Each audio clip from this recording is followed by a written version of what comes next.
Hey, what's up, everybody? True Boxing here. Thank you for coming back to Get Hit with the Truth. So today we are continuing the True Boxing annual top 10s as we end 2024 and head into 2025. This is on the 126-pound featherweight division, and this is my number 10 featherweight in the world right now, the former world title challenger Otabek Kholmatov. Kholmatov entered the year not ranked. Well, before we get into that, if you could smash the like button, leave a comment, or subscribe to the channel, I really do appreciate any and all support that I can get as I continue to build my channel here.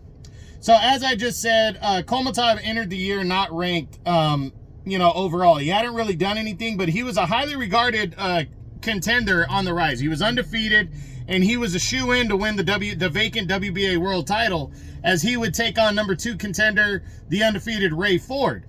And for the first pretty much half of the fight, most people felt that Kholmatov was on his way to winning the world titles. He was putting pressure on Ford and seemingly winning the exchanges. But Ford continued to bang. He continued to throw. And in the second half of the fight, Ford proved he had the better stamina as he landed more and more shots and wore down Kholmatov. Finally, after hurting him in the 11th, he jumped on him in the 12th and was going after him and landing big shots, and he would stop Kholmatov right at the end of the 12th round, behind on the scorecards, to score a dramatic 12th round TKO and become the new world champion.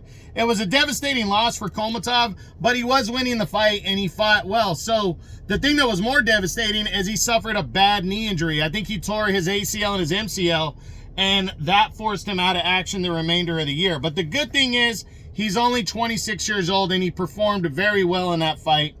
And he's still, he's 12-1 with 11 knockouts. The guy's got a great knockout ratio, and he's still ranked high. He's number 4 in the WBA right now. And that's a big deal because the number 1 spot is vacant at the current moment. Shushu Carrington is waiting around to see if the WBO is going to, if Rafael Espinosa, the champion there, is going to move up to 130 to challenge Emmanuel Navarrete.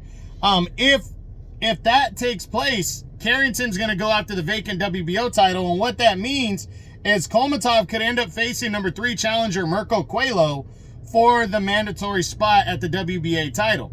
And if that were to take place in the first half of the year, then Kholmatov could be looking at a showdown with Nick Ball in the second half of the year. And I think that would be a fucking banger right there. So, Otabek Kholmatov, talented enough and has everything going for him, and he has the support from Top Rank and Bob Arum.